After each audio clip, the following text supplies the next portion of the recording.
Lepo pozdravljeni. Poslikava Viteške dvorane, ki je plod sodelovanja rodbine Atems kot naročnikom in Frančiškom Karlom Rembom kot avtorjem, vedno prevzame in nudi številne refleksije.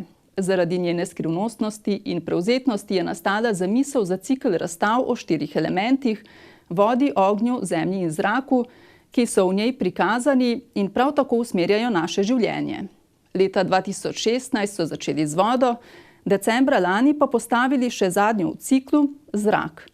Kot pove ena od avtoric razstave, kustosinja etnologinja Stanka Glogovič, so teme razstave razdeljene na 4 razdelke, ki opredeljujejo pomembne dele našega življenja. Najprej vdih in izdih. Poslikava Viteške dvorane, ki je plod sodelovanja rodbine Atems kot naročnikom in Frančiškom Karlom Rembom kot avtorjem, vedno prevzame in nudi številne refleksije. Zaradi njene skrivnosti in prevzetnosti je nastala zamisel za cikel razstav o 4 elementih: vodi, ognju, zemlji in zraku, ki so v njej prikazani in prav tako usmerjajo naše življenje. Leta 2016 so začeli z vodo, nadaljevali z ognjem in zemljo, decembra lani pa postavili še zadnjo v ciklu, zrak. Kot pove ena od avtoric razstave, kustosinja etnologinja Stanka Glogovič, so teme tokratne razstave razdeljene na 4 razdelke, ki opredeljujejo pomembne dele našega življenja. Med njimi sta vdih in izdih. Vdih kot sinonim oziroma povezavo z rojstvom, prvim vdihom in vse, kar se potem v življenju dogaja, povezano z zrakom in s človekom. Nasproti vdiha je izdih, izdih kot poslednje slovo človeka z tega sveta, pomeni poslednji izdih. Med vdihom in izdihom je oddih. Le-ta vključuje številne aktivnosti, ki bogatijo vsakdanjik in praznik. Pri vdihu imamo v tem prostoru predstavljene zbore in godbe v Posavju, vdih in izdih v nenehnem zvokovnem izmenjavanju. Pomeni vse, kar je povezano z vzdihom in izdihom, to je petje, in glasba oziroma glasbila, ki so bolj pihalnega pomena oziroma pihalni inštrumenti. Tu so tudi nakazali dediščino prvih pastirskih zvočil oziroma trobil. Hkrati so to rogovi, pa potem ta trobila, s katerimi so pastirji klicali živali. Na drugi strani pa imamo potem tudi kot zvočila, trobila, poštne rogove, s katerimi so potem tudi poštarji klicali. 4. razdelek razstave predstavlja prepih. Tja so vključili stavbno in kmetijsko dediščino, pa tudi različna orodja. Posebej smo tu izpostavili klopotec. To je sicer bizeljski klopotec, ki je eden najbolj pomembnih dediščinskih predmetov na področju Posavja. Pod klopotcem stoji vetrnik oziroma pajkelj. To je v bistvu stroj, ki ga mnogi več ne poznajo. Poznamo vsi kombajne zdaj, ampak prednje so se v 60. letih 20. stoletja pojavili kombajni. Je bil ta vetrnik, ki je v svojo funkcijo stopil konec 18. stoletja, s katerimi so prebirali, ločevali zrno od pleveli. K elementu zrak sodi tudi glasba. Razstavo je uglasbil Matjaž Predanič. Pogled na podnebne spremembe in pomen mladih misli je pripravil sveži diplomant arheologije Timotej Pavlin. Malo bolj smo se posvetili tudi sami osvetljavi, čeprav to skušamo vse posod. In pa koncept pa seveda tudi enak, imamo osrednji prostor, potem pa seveda tudi na ta element opozarjamo po celotnem muzeju. Razstavo, sicer osrednji projekt muzeja v letu 2020, so pripravili oziroma postavili kljub dejstvu, da je muzej še vedno zaprt za obiskovalce. Je bilo kar nekaj ovir, ker smo ves čas morali malo odlagati, zaradi tega, da smo res postavili v najbolj varnih razmerah, da smo vse te neke sodelavce pravilno razporedili. Zato je tudi recimo njeno odprtje simbolno december 2020, tako da je zelo zanimivo. Prvo razstavo smo odprli tudi v začetku decembra 2016 posvečeno vodi, pa zadnjo pa 2020 posvečeno zraku. Razstava bo na ogled vsaj še do konca letošnjega leta. V grafičnem kabinetu Bogdana Borčiča v galeriji Božidar Jakac v Kostanjevici na Krki, ki hrani del likovne zapuščine tega slikarja in grafika, je na ogled 15. postavitev tamkajšnje stalne razstave. Letošnja nosi naslov Potovanje v Školjko.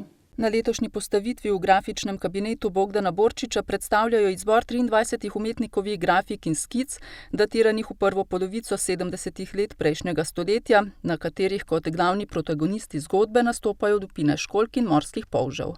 To potovanje v Školjko se je torej začelo v začetku 70. let, ko je Borčič, bomo rekli, prvič uzrl školjke kot nek res zanimiv likovni motiv, ki je v tem času prevladal med njegovimi obmorskimi motivi oziroma motivi Mediterana, v katerega je bil Borčič zelo vpet.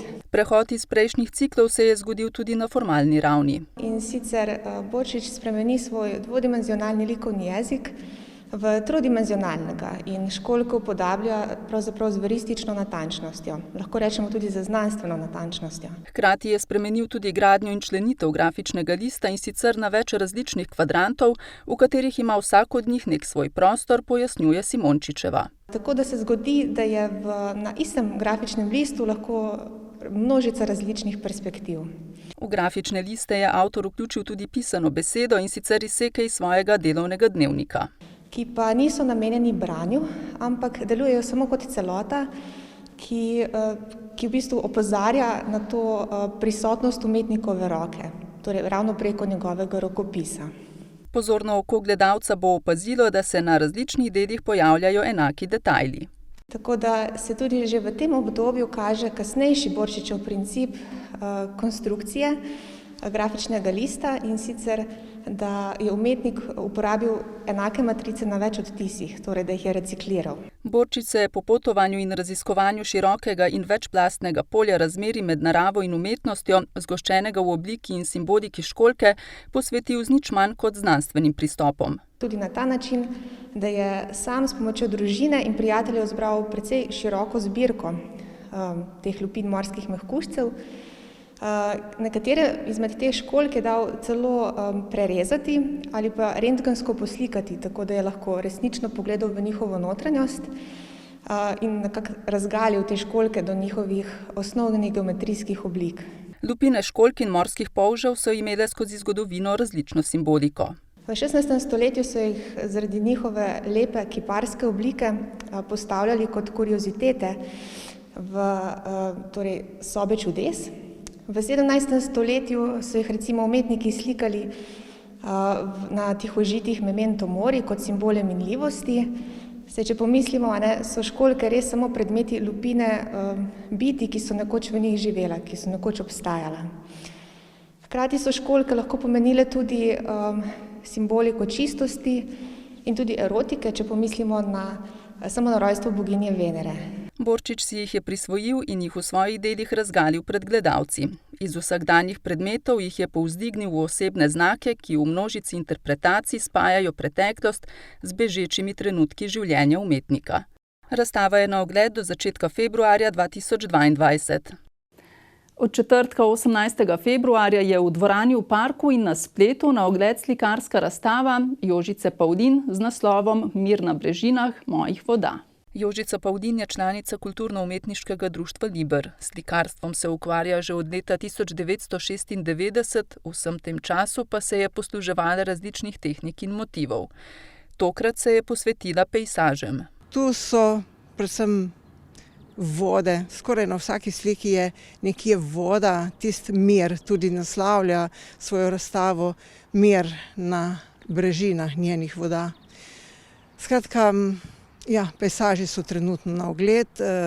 Njena dela že skoraj 2 desetletji spremlja umetnostna zgodovinarka Alenka Černelič-Krošelj. V tem času je res razvila en svoj prepoznaven likovni izraz, kjer seveda kombinira to neko svojo energijo, ki se kaže s potezo čopiča, ki je zelo smela, ki je zelo pogumna, z samo kompozicijo, v bistvu zelo rada arhitekturo in seveda potem tudi z barvo. Pavdinova je ena izmed tistih ljubiteljskih likovnih ustvarjalk, ki veliko samostojno razstavlja. In to se mi zdi izjemno dobro in imenitno, ker pomeni seveda, da pogumno ustvarja, da je pripravljena svoje dela tudi predstaviti in da seveda te neke zaokrožene cikle potem tudi nekako predstavi javnosti čim bolj odprto, čim bolj tako jih preda, tako bom rekla.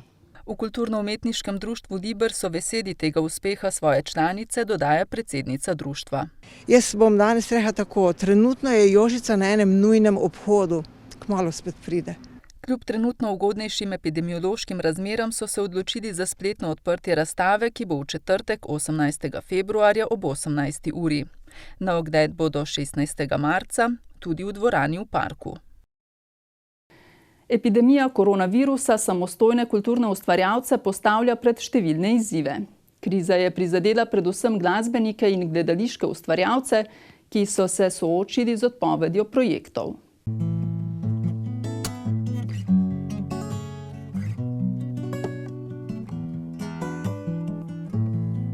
Veliko več je avtorskega ustvarjanja, malo manj nastopov, ampak je pa tudi veliko artistov slovenskih, tudi posavskih, se je začelo dosti ukvarjati s temi online nastopi. Ni še čisto točno tam, kjer bi lahko bilo. Se mi zdi, da je ogromno enih novih možnosti, ki jih je treba ful izkoristiti. Da tale nasploh koncept, da imaš ti online koncert, torej da imaš ti posneto s kamero, ki je lahko tvoj prijatelj in ne rabi biti vedno samo publika in samo predstaviti koncert, ki ga ti igraš, posneti in dati na internet. Tale se mi zdi, da je ogromno morje enih možnosti, ki bi jih lahko izkoristili in bi lahko bilo dosti bolj, ne bom rekel interaktivno, ampak dosti bolj privlačno, dosti bolj polno nekih novitet, ki mislim, da bojo, nekdo se bo lotil, ampak nismo še čisto točno tam. Nuša Derenda, ki v glasbenih vodah aktivno krmari že 30 letja, pritrjuje, da življenje od lanske pomladi poteka povsem drugače. Tale COVID-19 je res malo premešal vse skupaj, Res smo se znašli v situaciji, recimo jaz nisem sploh nikoli razmišljala o tem, da bi prišlo do česa takega, Vse možno sem razmišljala, lahko zbolim, lahko se karkoli zgodi, da ne bom mogla več peti ali pa da ne bom mogla več upravljati tega, kar najraje počnem in kar že dolgo počnem, Tako da sem tudi vedno nekako razmišljala za prihodnost, In takrat, ko je bilo res ogromno dela, sem jaz tudi ogromno delala. Tako da bom rekla, da to leto je bilo zame osebno, bom rekla, ena pavza, ki mi je mogoče celo dobrodošla. V smislu, da se malo spočijem, da malo razmislim, kaj bom delala v prihodnje, a si še želim toliko nastopati, ali še želim snemati. Pač je ena taka prelomnica, Zaradi epidemije sta brez posla ostala oba z možem, ki se ukvarja z ozvočevanjem dogodkov. Seveda tudi naša branža, se pravi tehnična podpora dogodkov in koncertov je trenutno v totalni krizi oziroma dogodkov ni. Nekje lani v tak čas smo še delovali dokaj normalno oziroma normalno, ker naše podjetje dela maturantske plese, delamo v Celju, v Golovcu in januar, februar do začetka marca je to še nekako šlo, se pravi, potem se je ustavilo. V bistvu smo, bom rekel, ta velika oprema od takrat stoji, ker ni bilo večjih dogodkov. Seveda so pa tlele zraven nas še cel kup nekih ljudi, ki, ne vem, postavljajo odre, montirajo aluminijaste konstrukcije. Tako da je v tej branži, mislim, da je zelo veliko ljudi, ki smo ostali brez posla. V tem času se je ustavilo tudi gledališče. Imeli smo eno predstavo, ki smo jo začeli postavljati na oder pri Malem Petelinu. Lani januarja smo začeli in smo ravno enkrat marca ne bi šli prvič na odrske vaje in se pa vse to ustavilo, prestavilo na, smo rekli takrat, na jesen. Ko smo se jeseni spet nazaj zbirali, da se bomo dobili, se spet vse zaprlo. Tako smo pa imeli vaje pač preko spleta. Zdaj pa, ker se še kar vlečen, malo smo mislili, da bomo mogoče januarja lahko že nadaljevali, smo zdaj v bistvu sprejeli odločitev, da bomo imeli premiero v jeseni.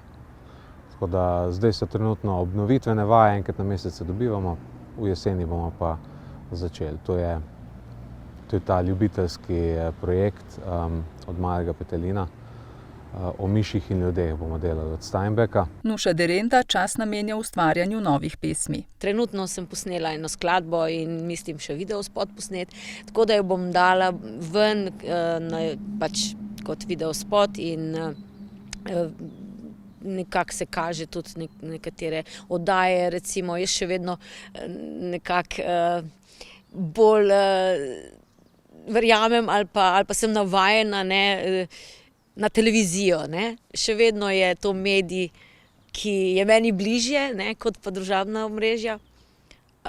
In mislim, da se tudi nekaj odpira, neke nove oddaje in tako naprej, da na ta način se promoviramo, ne. Ena od takih stvari, ki jo trenutno jaz osebno pripravljam, je v bistvu tako bi rekel, ne upam si trditi, da prvo, ampak če že ne prvo, pa zelo po precej dolgem času, eno profesionalen teater v Posavju. Delal bom eno predstavo z profesionalnimi igralci, jaz pišem en tekst in to se bo tudi letos zgodilo v jesenskem času.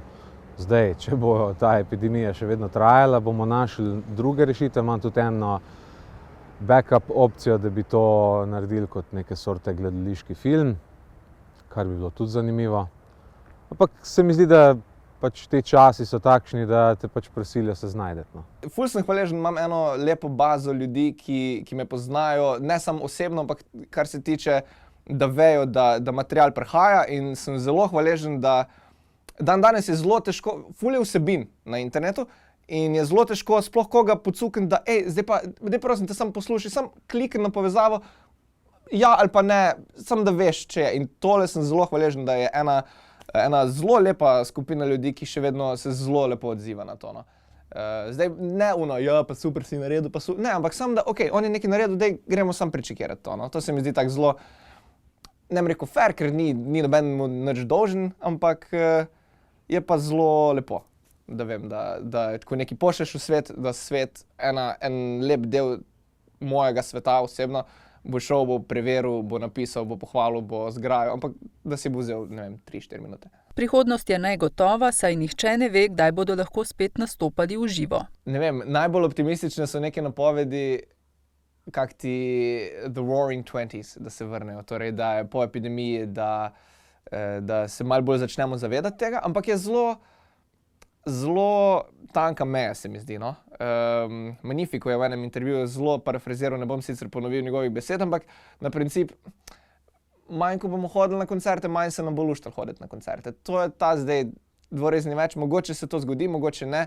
Jaz vem, da je ogromno ljudi, ki so zdaj rabimo koncerte, ampak po drugi strani pa spet smo se kar malo zasedeli, se mi zdi. Tako da noben ne more vedeti, jaz upam, da bo gušt, ampak iskreno muzičarji špilajo tudi za prazne odre, ker pač jim je, mislim, za prazne dvorane, ker odre je odre. Ne verjamem v to, da se bo zdaj kar svet spremenil zaradi tega, ker smo imeli eno epidemijo. Imeli smo epidemije že v preteklosti kot človeštvo, pa smo se vedno pobrali. In tudi teater se mi zdi, da bo preživel to. Mogoče ne posamezni gledališki ustvarjalci, to je pač vedno odvisno, kaj se sprašujemo, ne? Ali se sprašujemo na kratek rok težave posameznega človeka, verjamem, da imajo ljudje težave. In pomembno je, da si pomagamo in da stopimo skupaj, ampak teater kot tak, kot koncept pa ne bo umrl, zato ker ni umrl tudi, ko je prišel film, ni umrl, ko je prišla televizija, niti ko je prišel internet, ne? Bo pa najbrž prihajalo do kakšnih inovacij, že jaz uvajam inovacije pri sebi v svojem načinu razmišljanja, tako da mogoče je to na vseh področjih kulture tudi ena svežina.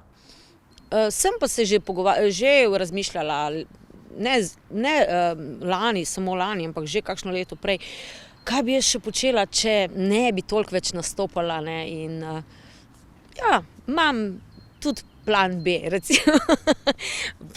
V preteklosti recimo, sem imela zelo veliko povpraševanja po tem, da bi prenašala svoje znanje na mlajše generacije. No, in mogoče celo razmišljam tudi v tej smeri.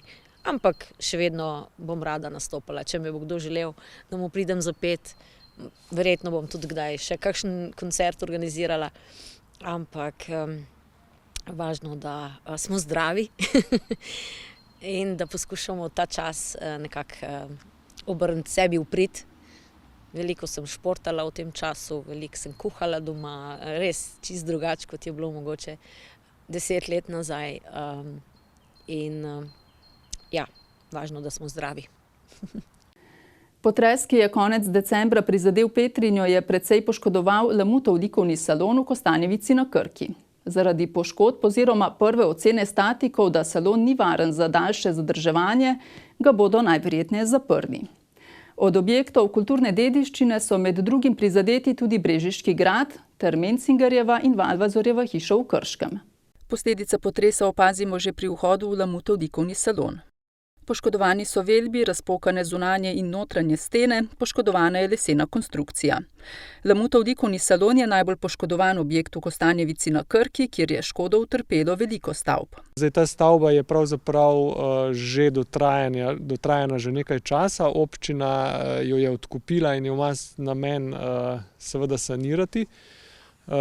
Tempo sanacije je občina nekako zastavila, ampak seveda so te zdajšnji dogodki zadeve mogoče nekoliko obrnili. Po prvih neuradnih podatkih statikov salon ni varen za daljše zadrževanje v prostoru. Tako da bomo morali prostor zapreti. Razstavni program, ki ga imamo seveda že narejenega za leto 2021, kolikor se bo dalo predstaviti v samo galerijo, nekaj pa prav gotovo treba tudi odpovedati projektov. V teh prostorih so v zadnjih letih vzpostavili pisarno Tica, zdaj so jo izselili. In si sedaj seveda nekako belimo glave in iščemo ustrezne prostore, ki jih ni na pretek, prostore, ki bi seveda bili opremljeni z vso neko infrastrukturo, internetnih povezav in telefona in vseh teh zadev, ki jo Tic mora imeti. Tako da pravzaprav ne vem še točno, kako bomo stvar zapeljali naprej. Poškodovan je tudi nekdanji cistercijanski samostan. Samostan ima ene 3 točke, kjer se nekoliko bolj, pod narekovaj rečeno, lomijo zadeve in pri vsakem potresu se te razpoke še nekoliko bolj povečajo. Brežiški grad. Najbolj prizadeta sta južni in zahodni del. Nove razpoke se kažejo v kapeli Svetega križa. Tako so tele, vidiš, ko čist cela gre in ko slediš čez celo, in pa še tam prelomi in tale še spodaj se prelomi, skozi so recimo potem tele ob okenskih okvirih, in v bistvu je celotna kapela zdaj čisto prepredena z razpokami, ki ves čas tudi se širijo. Največje poškodbe oziroma razpoke se kažejo v razstavnih prostorih. Sicer so se začele že marca, ampak zdaj so se pa dejansko tudi odprle in ves čas tudi, kot se vidi po tleh, ker pometamo, tudi ves čas se to tresenje, ko pride do teh valov, tudi ponovno strese prav na tem delu. Zdaj pri nas zgleda, da je šlo nekako bolj to zahodno stran, ker je tudi zahodni del najbolj poškodovan. Nekatere razpoke so se še malo bolj odprle, je pa polno novih. In tisto, kar nas skrbi, seveda, da gre zdaj pa to bolj v globino. Niso več samo neke površinske razpoke, ampak se tudi globijo. Tako da smo pač prosili tudi stroko za pomoč, oziroma so prišli že iz restavracijskega centra, popisali, pregledali in upamo, da dobimo navodila. Nekoliko je poškodovana tudi Viteška dvorana, ki zaradi svoje velikosti oziroma dolžine še posebej skrbi. Ta strop visi na nek način, tako da tukaj je tudi vedno največja skrb, če bi prišlo do res silovitega potresa. In ta je bil močen, ampak zgleda, da ni šel v to smer. Je pa nekaj novih poškodb, tudi to je bilo zdaj pregledano, bo še skrbno pregledano, da potem pač tudi vidimo, kakšna bo sanacija. Razpoke so vidne tudi v Mencingerjevi hiši in Valvazorjevem kompleksu v Krškem. pa tudi na gradu Reichenburg. Na gradu Reichenburg, kjer se trenutno nahajamo, so prav tako po potresu zaznane manjši razpoki ali pa dodatni novi razpoki, poglobitev obstoječih razpok. Najbolj nas sicer skrbijo poškodbe tako tukaj pri poslikavah, kot tudi v Mencingerjevi hiši v prostoru z poslikavami, s freskami. Ukolikor se bodo širile te poškodbe, bo potreben zelo strokoven poseg, kajti gre za poškodbe na obstoječih freskah. Kulturni dom upravlja tudi z galerijo Krško in Hočevarjevim mavzolejem, kjer pa niso ugotovili nobene škode.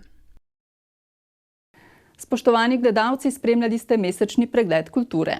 Hvala za pozornost in nasvidenje.